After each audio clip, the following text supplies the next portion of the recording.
오늘 본문 말씀은 이제 44장에 있는 말씀입니다. 그 중에서도 지금 유다가 이제 애굽의 총리인 요셉 앞에서 자신의 상황을 쭉 설명하고 있는 말씀이에요. 그러면 왜 유다가 애굽의 총리인 요셉에게 자신의 이런 지난 이야기들을 쭉 이야기하고 있는가? 우리 이제 한 42장 정도부터 되겠죠. 지난 말씀을 몇 주간 나눴던 은혜의 말씀들을 우리가 한번 좀 정리를 해봅시다, 이제. 왜냐하면 이제 많이 좀 흘러왔어요, 그죠? 애굽에 7년의 흉년이 들었죠? 그리고 기근이 시작되었어요. 그래서 그 애굽에 뿐만 아니라 이제 가나안 땅에도 기근이 들었고, 이제 사람들이 먹는 것을 걱정해야 되는 그런 때가 이르렀습니다. 가나안 땅에도 흉년이 들었으니까 당연히 야곱과 그의 아들들도 지금 흉년과 기근으로 고생을 하고 그렇게 그런 날들을 보내고 있는 거죠. 이제 요셉이 바로의 꿈을 해석한 대로 앞에 7년의 풍년의 시간이 있었는데 그 7년 풍년은 온데간데 없어졌어요. 지금 이제 사람들은 그 풍년 끝에 온 7년 기근 한 가운데 지내고 있다라는 거예요. 그래서 이제 야곱도 그 아들들도 기근에 곡식이 먹을 것이 떨어졌기 때문에 이제 아들들에게 애굽으로 가서 곡식을 사오라고 보냈죠. 그런데 그 애굽에 와서 보니까 그곳에서 곡식을 파는 사람 제일 높은 사람이 누구예요? 애굽의 총리인 애굽의 총리가 바로 자신들의 동생 요셉이었다라는 거예요. 물론 형들은 지금까지도 그 사실을 알지 못하고 있습니다. 그저 요셉만 형들을 알아봤어요.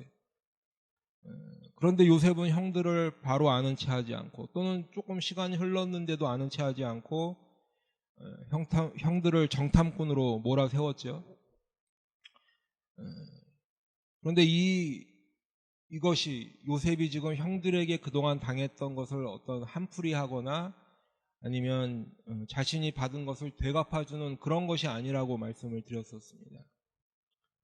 그럼에도 불구하고 요셉은 지금 지난 22년 동안 만나지 못했던 형들을 만났을 때 그래도 따뜻하게 맞아주지 않고 오히려 지금 형들에게 계속해서 말씀을 보면 어려움을 주고 있는 그런 모습들을 보고 있죠.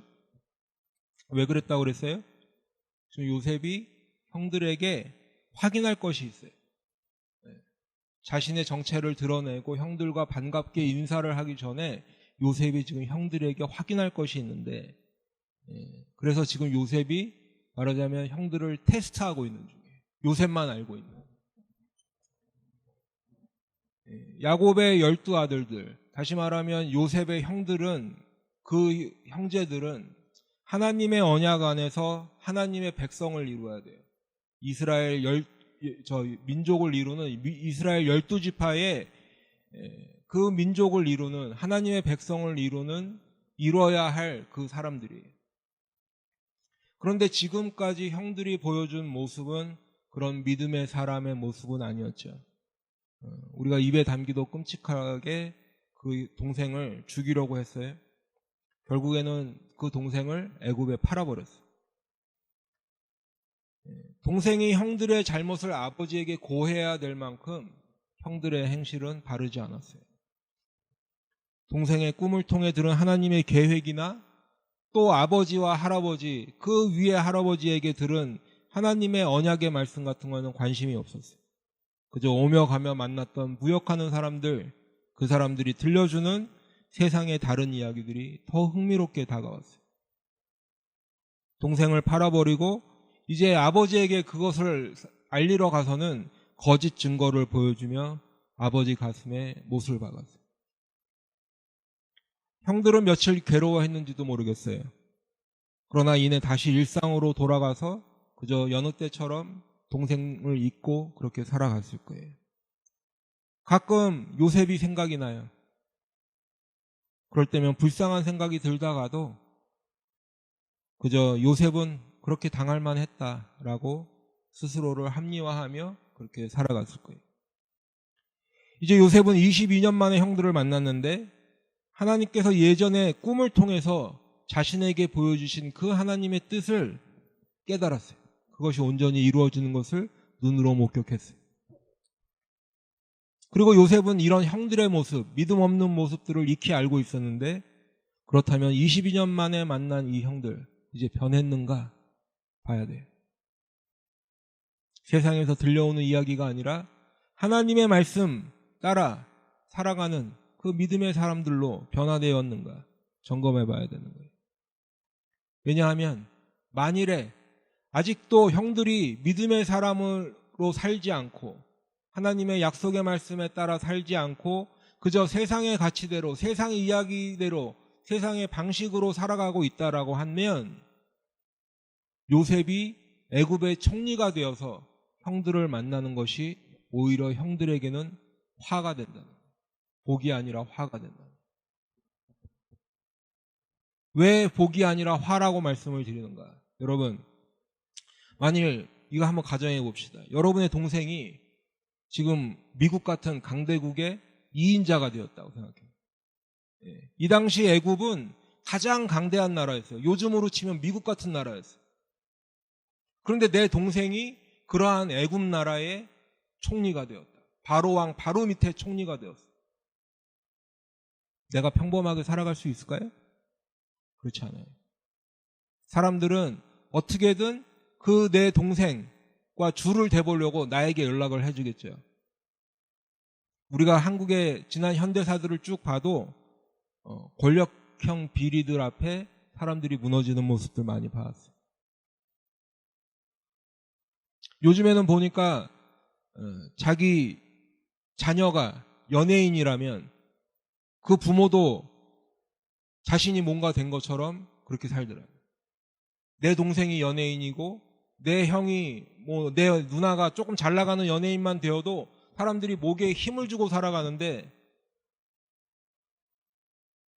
요셉이 지금 애굽의 2인자다. 애굽의 총리다.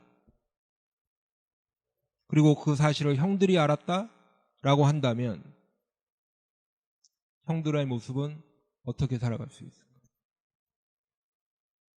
동생의 이전 일을 다 용서하고 이제 아버지 모시고 와서 우리 애굽에서 함께 살자라고 하면 형들의 삶의 형편은 나아질지 몰라요. 더 이상 기근에 곡식 걱정하지 않을지 몰라도 하나님께 나오는 일은 점점 더 멀어집니다. 다른 사람들은 기근에 생존을 걱정해야 되는데 형들은 그야말로 말 그대로 등 따시고 배부른 거예요. 그렇게 되면 형들이 온전한 믿음의 사람으로 살아갈 수 있을까요? 의문이 들죠? 그래서 요셉은 형들이 변화되었는지를 먼저 확인해야 돼요. 만일 아직까지도 회개하지 않고 변화되지 않았다면 하나님께 자신의 죄를 깨닫고 회개하며 나오기를 기대하는 마음으로 이렇게 형들을 지금 테스트하는 거예요. 요셉의 형들은 이제 두 번째로 애굽에 찾아오게 되었어요. 오는 과정이 순탄치는 않았죠. 우여곡절 끝에 베냐민을 데리고 왔어요. 아버지 야곱은 반대했는데 유다가 그래도 설득해서 베냐민을 데리고 내려올 수 있었어요. 그리고 이제 다시 애굽의 총리 요셉에게로 갔어요. 요셉이 베냐민을 보고 이제 형들과 함께 식사를 하기 위해서 자신의 집으로 초대를 했어요. 지난번 곡식 자루에 들어있던 돈에 대한 오해도 풀렸고 이제 감옥에 잡혀있던 시므온도 풀려났어요. 요셉의 집에서 즐거운 시간을 보내고 이제 야곱의 아들들은 애초에 애굽에 온 목적대로 다시 곡식을 샀어요. 충분히 샀어요. 이른 아침에 애굽 총리의 집 사람들의 배웅을 받으면서 기분 좋게 고향 땅 가나안을 향해 출발했어요. 그런데 이런 즐거움도 잠시예요. 조금 전에 자신들을 배웅해줬던 그 청지기가 따라왔어요. 그리고는 청천벽력과 같은 말을 해요. 자기 주인이 마시며 점치는 데 쓰는 은잔을 당신들 중에 누구 한 사람이 훔쳐갔다라는 거예요.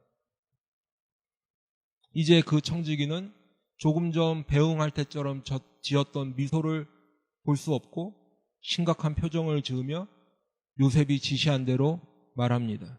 너희가 어찌하여 선을 악으로 갚느냐? 너희가 이같이 하니 악하도다. 이제 형들은 큰일 났어요. 지난번에 왔을 때 정탐꾼으로 오해받을 때와는 완전히 상황이 다른 상황이 되어버렸어요. 야곱의 아들들은 자신들이 그 잔을 훔쳐갈 이유가 없다라는 것을 설명도 하고 또 죄가 없음을 강력하게 변호했는데, 그런데 결국 그 잔이 어디서 나온 거예요? 베냐민의 자루에서 나왔어요. 이번 일은 변명의 여지가 없어요. 현장에서 잡혔고 확실한 증거가 보여졌어요. 발견되었어요. 이제 야곱의 아들들은 다시 애굽 총리의 집으로 끌려왔지요. 그 은자는 베냐민의 자루에서 발견되었지만 형들은 이제 베냐민만 애굽으로 돌려보낼 수 없어요. 모두가 그 책임을 함께 지기로 했습니다. 그런데 애굽 총리는 그렇게 하지 않겠대요. 그 잔이 베냐민의 자루에서 발견되었으니 이제 베냐민만 종이 되고 나머지는 평안히 아버지에게 돌아가라는 거예요. 그런데 형들은 베냐민을 남겨놓고 자신들만 가나안으로 돌아간다는 것은 평안히 돌아가는 것이 아니죠. 만일 베냐민을 데려가지 못한다면 아버지 얼굴을 어떻게 볼 수 있을까? 만일 베냐민을 데려가지 못한다면 아버지는 그 충격으로 돌아가실 수도 있다라는 거예요. 이제 그런 상황 가운데 유다가 나서서 요셉에게 조심스럽게 자신들의 입장을 이야기하고 있어요. 다른 사람은 몰라도 베냐민만은 반드시 아버지에게로 돌아가야 하니 그 이유를 설명하고 있어요. 아버지와 베냐민의 생명이 서로 하나로 묶여 있다라고 얘기해요. 자신들이 가나안으로 돌아갔을 때 베냐민이 보이지 않으면 아버지도 돌아가실 수도 있다라는 거예요. 그렇기 때문에 제발 베냐민은 돌려보내달라는 거죠. 그리고 유다 자신이 베냐민을 대신해서 종으로 남겠다고 지금 간절히 애원하고 있어요. 유다가 지금 하는 이 말, 오늘 본문으로 우리가 말씀으로 쭉 읽었던 이 말들은 구구절절히 그 동생을 보호하는 유다의 마음이에요. 그리고 아버지 야곱을 염려하는 그 말이에요.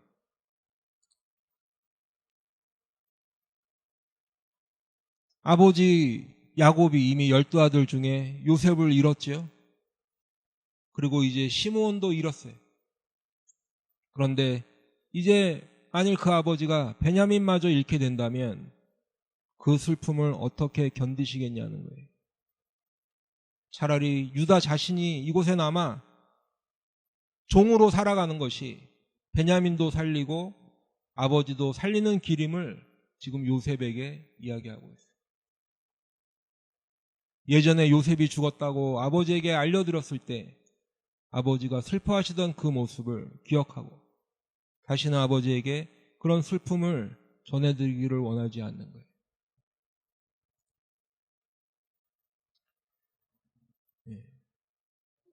이제 오늘 본문 말씀을 보면 지금 말씀드린 대로 유다는 아들을 잃은 아버지의 마음, 아버지 야곱의 마음을 공감하며 이제 애굽의 총리에게 설명하고 있는데 어떻게 유다는 그 아버지의 이 마음을 이렇게 잘 알고 있을까? 그것은 아마도 유다도 아들을 잃은 경험이 있기 때문일 거예요. 유다도 전에 아들을 잃었는데 2명이나 잃었어요. 그런데 그 아들들이 무슨 믿음의 사람이어서 믿음을 지키다가 순교하거나 이렇게 된 것이 아니라 왜 죽었어요? 하나님께 범죄. 그래서 유다의 아들 2이 죽는 그런 일을 겪었어요. 아버지로서 유다는 그 2 아들을 잃을 때 가슴이 찢어지는 일이겠지만 그런데 그냥 마냥 슬퍼할 수만도 없는 일이, 유다가 얼른 드는 생각은 세 번째 아들 셀라도 그 형들과 같이 죽지 않을까 염려하였다. 성경 기록하고 있죠.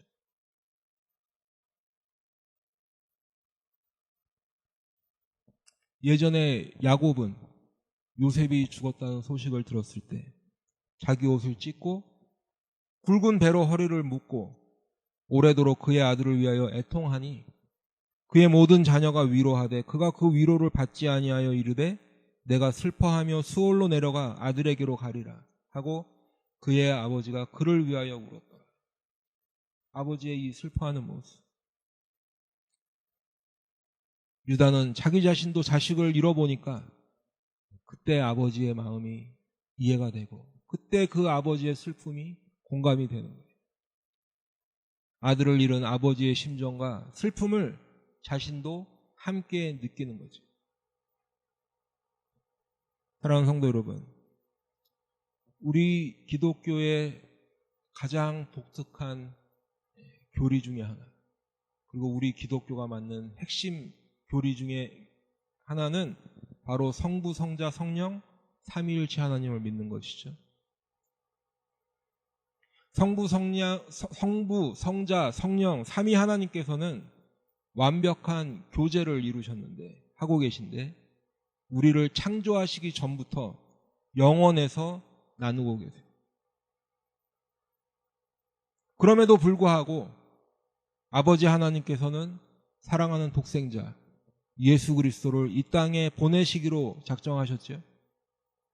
갈라디아서 4장 4절 말씀에 보니까 때가 참에 하나님이 그 아들을 보내사 여자에게서 나게 하시고 하셨어요. 그런데 예수님을 왜 이 땅에 보내신 거예요? 예수를 이 땅에 보내신 이유는 십자가에서 죽으시는 게 그 목적이에요. 예수님은 십자가에서 죽으시기 위해서 이 땅에 오셨다는 거예요. 그러면 하나님께서는 왜 자기의 독생자를, 그 완벽한 교제를 이루시던 그 성자 예수를 이 땅에 보내셔서 십자가에서 죽이셔야만 했는가? 바로 인간의 죄, 저의 죄, 여러분의 죄 때문에 이 땅에 오셔서 십자가에서 죽으셔야 되는 거예요. 로마서 4장 25절 말씀에 보면 예수는 우리가 범죄한 것 때문에 내줌이 되고 라고 말씀하고 있어요. 우리의 범죄 때문에 내줌이 되었다, 죽게 내어졌다라는 거예요. 그런데 이 십자가에서 죽는 것이 철저하게 예수님은 버림받는 거예요. 십자가에서 죽는 것은 철저하게 저주를 받는 것이.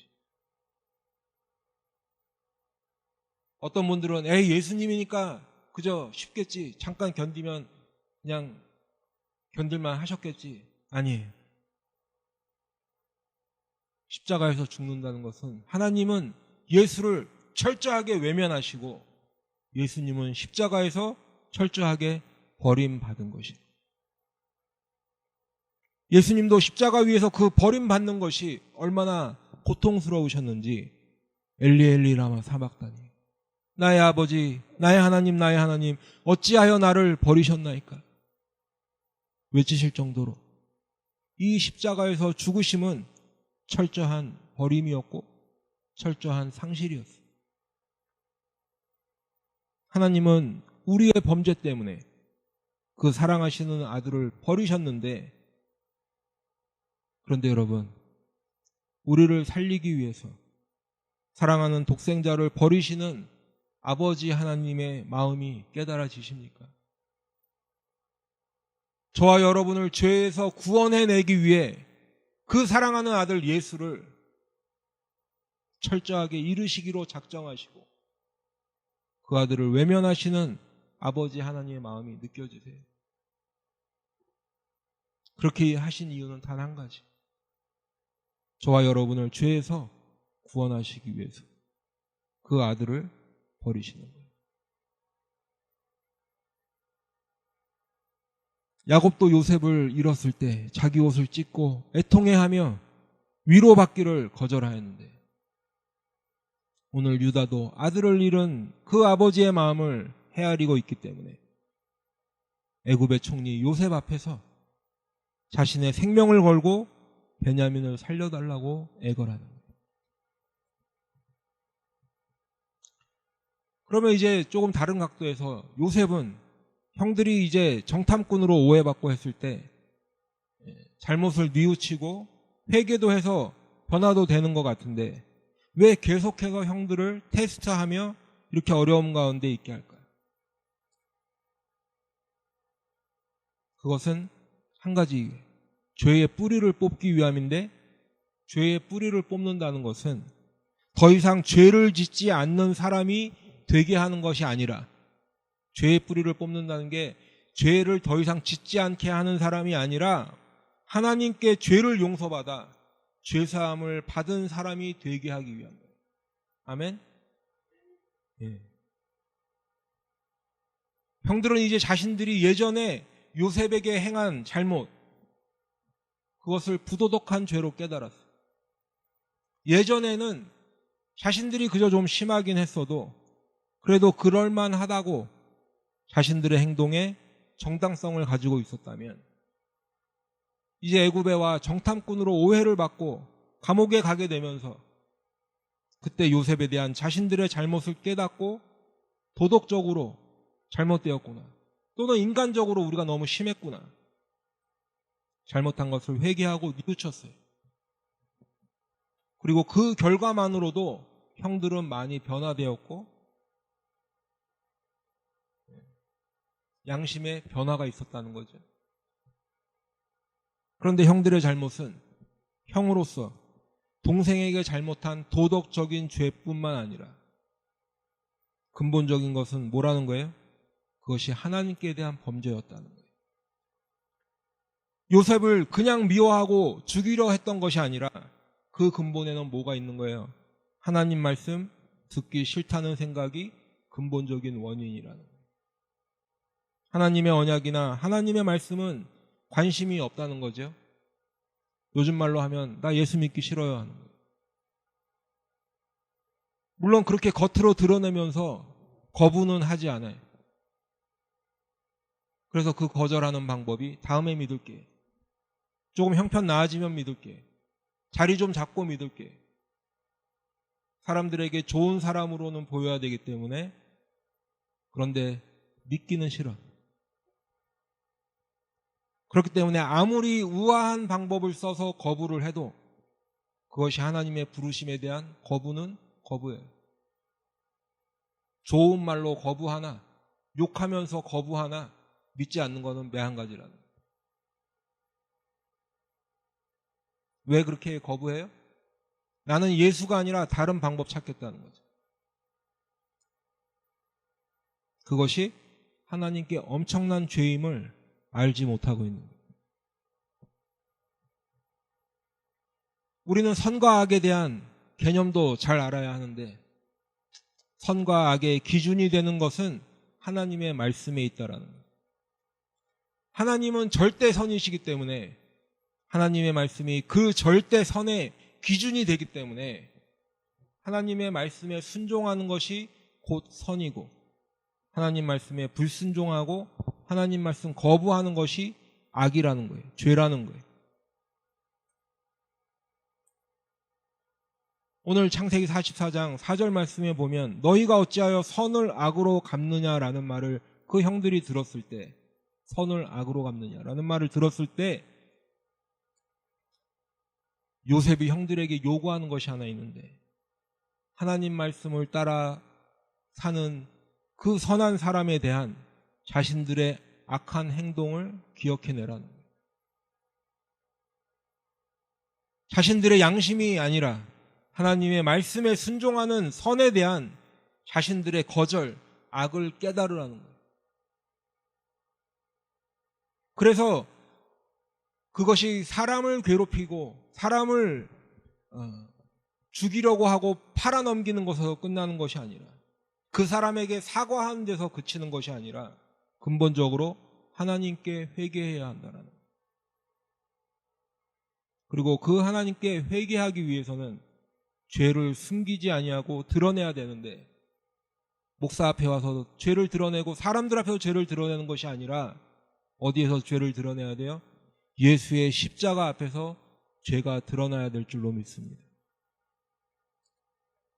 유다는 오늘 44장 16절 말씀에서 하나님이 종들의 죄악을 찾아내셨으니 라고 말하고 있습니다. 그러면 원래 인간이 죄 때문에 받아야 되는 죄의 결과는 뭐예요? 원래 우리가 치러야 되는 죄의 값은 사망이에요. 죄의 결과는 사망이고 죄의 값은 멸망이에요. 좀 더 확실하게 말씀을 드리면 지옥에 가는 것밖에 없다라는 거예요. 왜 그래요? 지난주에도 말씀을 드렸지만 모든 인간은 죄인인데 우리가 죄의 문제를 해결하지 않고서는 죄가 없으신 거룩하신 하나님께 나아갈 방법이 없다라는 거죠. 함께 있을 수가 없어요. 모든 사람이 죄를 범하였으며 하나님의 영광에 이르지 못하더니라고 말씀하셨죠. 죄를 가지고서는 하나님 나라에 들어갈 수가 없어요. 죄를 가지고 갈 수 있는 곳이 딱 한 군데 있는데 지옥이에요. 성경은 그것이 진짜 사망이고 그것이 곧 멸망이라고 경고하고 계십니다. 그렇기 때문에 우리가 이 죄의 값을 지불하는 것에는 돈으로 해결할 수 있는 문제가 아니에요. 우리가 이 죄의 값은 어떤 봉사나 헌신으로 해결되는 문제가 아니에요. 우리의 열심 있는 종교 생활로 우리 죄의 값을 대신할 수 없고 높은 도덕적 수준이나 많이 공부하는 것으로 할 수 없어요.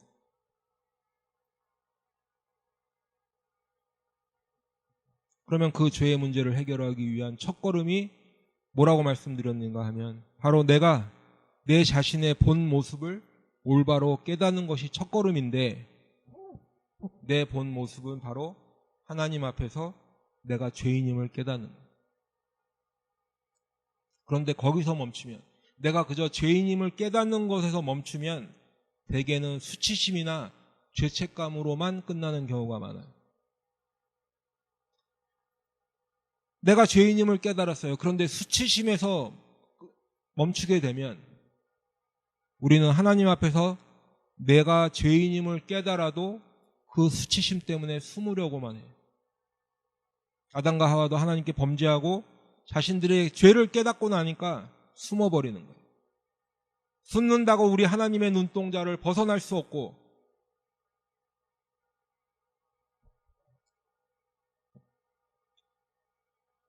인간의 죄가 드러나면 숨으려고 한다는 거예요. 숨는다고 죄인이 의인이 되는 것도 아닌데 우리들은 내가 죄인임을 알게 되는 순간 숨으려고 한다는 거예요. 그런데 성경은 숨지 말라는 거죠. 오히려 내가 죄인임이 깨달아지면 그 죄의 짐을 가지고 십자가 앞으로 나오라는 거예요. 주님, 내가 죄인입니다. 나를 구원하소서. 십자가 앞으로 죄짐을 가지고 나아오라는 거예요. 그 십자가 앞에서만이 용서가 있고 그 십자가의 보혈로만이 죄사함이 있는 줄 믿습니다. 또 한 가지 사람은 죄인이 깨달아지면 죄책감에만 사는 사람이 있어요. 그러면 어떤 사람이 죄책감을 가지고 있는가?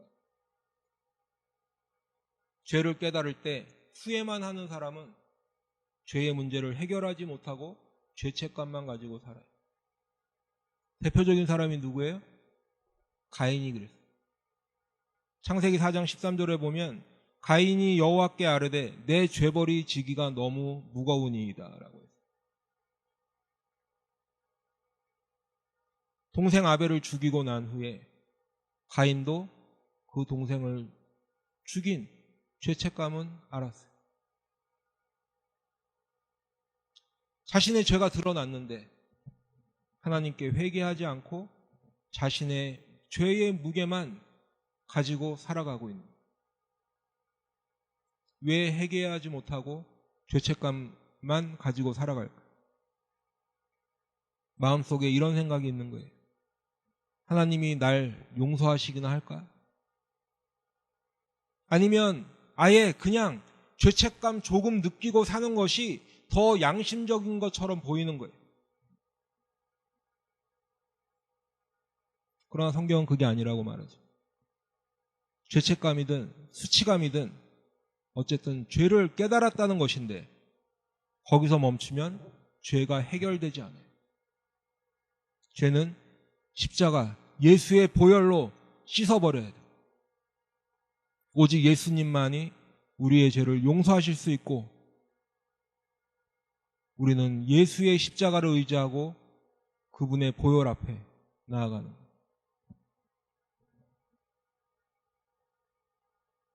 내가 죄인인 내 본 모습을 깨닫고 죄책감이나 수치감이 아니라 십자가 앞으로 나와 예수님 앞에 나의 모든 죄의 짐을 내려놓으면 우리 주님은 누구든지 용서하시겠다라고 약속하셨어요. 그렇게 진정으로 회개하는 사람은 죄사함을 받을 것이라고 말씀하셨어요. 이사야 55장 7절 말씀에 보면 악인은 그의 길을, 불의한 자는 그의 생각을 버리고 여호와께로 돌아오라. 그리하면 그가 긍휼히 여기시리라. 우리 하나님께로 돌아오라. 그가 너그럽게 용서하시리라. 말씀하셨어요. 우리 하나님의 마음은, 우리 하나님의 본 뜻은 우리가 형벌받는 것을 원하시는 것이 아니에요. 우리 하나님의 원래의 본 뜻은 우리를 용서하시길 원하십니다. 그래서 예수의 십자가 앞으로 그 죄짐을 가지고 나아오라는 거예요. 내가 회개를 하든 회개를 하지 않든 내 본 모습은 죄인이, 내가 그 죄를 인정을 하든 인정을 하지 않든 나는 죄인이라는 거예요. 그렇기 때문에 내 죄를 숨기지 말고 십자가 앞으로 나아오라는 거예요. 예수의 보혈로 깨끗함을 받으라는 것이 우리 하나님이 우리에게 요구하시는 거예요. 골로새서 1장 7절 말씀에 보면 그 아들 안에서 우리가 속량 곧 죄사함을 얻었도다. 하나님은 우리의 죄가 해결받을 수 있는 방법도 이미 다 이루어 놓으셨는데 예수의 십자가 앞에 죄짐을 지고 나아 회개하는 사람은 누구든지 속량 곧 죄사함을 받는 줄 믿습니다. 오늘 요셉은 형들이 이러한 회개에 이르렀는가를 확인하는 거예요. 형들은 이제 막다른 골목 같은 그런 상황, 벼랑 끝에 서 있는 그런 상황 앞에서 자신들의 죄가 동생에게뿐만 아니라 자신들의 죄가 아버지에게뿐 아니라 자신들의 죄가 하나님께 대한 범죄였구나 깨닫고 회개하는 거예요.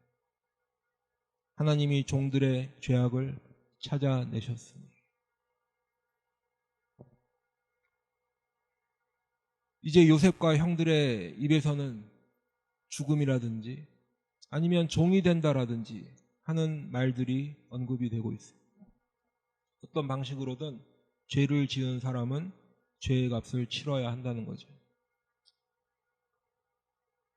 요셉은 이제 애굽의 총리로서 형들에게 말하기를 다른 사람은 집에 가도 좋다는 거죠. 근데 죄를 지은 베냐민은 죄의 값을 치러야 한다고 말하고 있어요. 베냐민만 종이 되라는 거예요. 그런데 이때 유다가 뭐라고 얘기해요? 이제 주의 종으로 그 아이를 대신하여 머물러 있어 내 주의 종이 되게 하시고 그 아이는 그의 형제들과 함께 올려보내소서. 유다는 자신이 베냐민을 대신하여 머물러 있겠다고 말하고 있어요. 그 아이 대신 머물러 있겠다라는 것은 자신의 목숨을 내어놓는 거예요. 이 당시에 누군가의 종으로 산다는 것은 주인의 소유물에 지나지 않아요. 엄청난 고생도 하겠죠. 죽음도 각오해야 하는 것이. 자신의 고향으로 다시 돌아간다는 것은 꿈에도 생각할 수가 없고 주인의 명령에 따라 살기도 하고 하루아침에 죽을 수도 있는 것이. 유다가 그 아이 대신 머물러 있겠다라는 말은 이제 그 아이가 받아야 할 그 죄의 값을 자신이 대신 치러도 좋다라는 거죠. 이제 우리는 이 유다가 하는 말, 그 아이를 대신하여 라는 말에서 우리 대신 죄의 값을 치르신 우리 예수님을 발견할 수가 있어요. 베드로는 베드로전서 2장 24절에서 그런 예수님을 가리켜서 친히 나무에 달려 그 몸으로 우리 죄를 담당하셨으니라고 고백하고 있어요. 이사야 53장 5절 6절 말씀에도 보면 그가 찔림은 우리의 허물 때문이요 그가 상함은 우리의 죄악 때문이라. 그가 징계를 받음으로 우리는 평화를 누리고 그가 채찍에 맞음으로 우리는 나음을 입었도다. 우리는 다 양 같아서 그릇 행하여 제 길로 갔거늘 여호와께서는 우리 모두의 죄악을 그에게 담당시키셨도다. 우리는 우리의 죄 때문에 하나님 나라에 갈 수 없고 죄의 값을 치러야 하는데 그 죄의 값은 우리가 받아야 할 죄의 값은 사망이고 지옥이고 저주예요. 오직 우리의 죄악이 하나님과 우리 사이를 갈라놓았고 모든 사람이 죄를 범하여서 하나님의 영광에 이르지 못하는데 그 죄의 값 때문에 우리는 죽어야 하고 그 죄의 값 때문에 우리는 저주받아야 하고 그 죄의 값 때문에 우리는 지옥에 가야 해요. 그것이 우리의 본 모습이고 우리가 치러야 할 죄의 값이에요. 그런데 성경은 그렇게 우리가 치러야 할 죄의 값을 누가 치르셨다는 거예요? 예수님께서. 예수님께서 십자가에서 죽으심으로 우리가 받아야 할 응당한 죄의 값을 대신 치르셨다는 거예요. 성경에 나무에 달린 자는 하나님께 저주를 받은 자라고 말씀하셨는데 예수님께서 친히 십자가에 달리심으로 우리의 저주를 대신 감당하셨다는 거예요. 십자가에서 죽으심으로 우리의 죄의 값을 대신 치르신 것이. 이제 그 예수를 나의 구세주로 믿는 사람은 누구라도 죄에서 자유를 얻게 하시고 이제 그 예수를 나의 구세주로 믿는 사람은 예수님이 십자가에서 이루신 그 죄사함을 받으라는 거예요. 이것이 하나님이 우리를 부르시는 이유이고 이것이 그래서 복음이 되는 거예요. 사랑하는 성도 여러분, 우리는 교회에 다니면서도 다른 것에 관심을 두는 사람들을 많이 볼 수 있어요. 여러분, 우리는 식당에 식사를 하러 갑니다. 병원에는 병을 치료받기 위해서 가요. 교회에 와서는 예수 믿고 죄사함 받고 구원을 얻으시는 것에만 관심을 두시기 바라요. 교회는 인맥 넓히러 오는 것이 아니에요. 교회는 여러분이 가지고 있는 무언가를 자랑하러 오는 곳이 아니에요. 교회는 여러분을 좀 더 도덕적으로 보이게 만들어주고 교양 있는 사람처럼 보이고자 나오는 그런 곳이 아니에요. 교회는 하나님 말씀 듣고 예수를 만나러 나오는 곳입니다. 교회에 나와서 하나님 말씀 듣고 예수를 알게 되니 나는 그동안 꽤 괜찮은 사람인 줄 알았는데 내 양심은 비교적 깨끗하다고 생각하며 살았는데 하나님 말씀에 비춰보니 나도 별 수 없고 내가 죄인이로구나. 죄인 중에 괴수로구나. 벌레 맛도 못한 죄인이로구나. 그거 깨닫는 곳이 교회인 줄로 믿습니다. 죄인인 나의 본 모습을 깨달을 때 우리는 죄의 문제를 해결해야겠다는 피로를 느끼겠죠. 그리고 내 자신은 그 죄의 문제를 해결할 길이 도무지 없는 절망적인 사람인데 누가 나의 죄의 문제를 해결하고 그 죄의 값을 대신 치러줄 사람이 있겠는가? 찾는 사람에게 예수가 보이는 거예요. 그리고 그런 사람만이 예수의 십자가 앞으로 나오는 줄로 믿습니다. 교회는 그 예수님을 만나러 오는 거예요. 오늘 이 자리에 모인 우리 사랑하는 성도님들은 모두가 다 이 예수님을 만나시길 축복합니다. 아무리 우리가 교양 있는 척, 착한 척, 미소 띈 얼굴을 하고 앉아 있어도 저나 여러분은 절망적인 해결할 수 없는 다 예수의 십자가의 보혈로만 죄사함을 받아야 하는 죄인밖에 안 되는 거예요. 오늘 이 시간이 그 예수님 만나 죄사함 받는 귀하고 복된 시간 되시기를 축복합니다. 우리 예수님은 우리 대신에 이미 십자가에서 우리의 죄값을 다 치르셨어요. 이제 우리는 그 예수님을 믿고 하나님의 약속하신 대로 우리의 죄 때문에 십자가 달려 죽으신 독생자 예수 그리스도를 믿기만 하면 영생을 얻는 그 복을 다 받으시기를 축원합니다. 오늘 이 자리에 있는 우리 모두는 예수님의 십자가에서 죽으심 때문에 죄에서 벗어나 사냥꾼의 올무에서 해방되는 새처럼 죄에서 자유함을 누리시기를 축복합니다. 그래서 내가 더 이상 죄를 짓지 않아 의인되는 것이 아니라 하나님이 이제 너는 죄가 없다, 예수의 피로 다 씻김받았다라고 의인으로 인정해 주시는 그 의인이 되어서 하나님 나라에서 하나님과 영생함을 누리는 저와 여러분이 다 되시기를 축원합니다. 기도하겠습니다.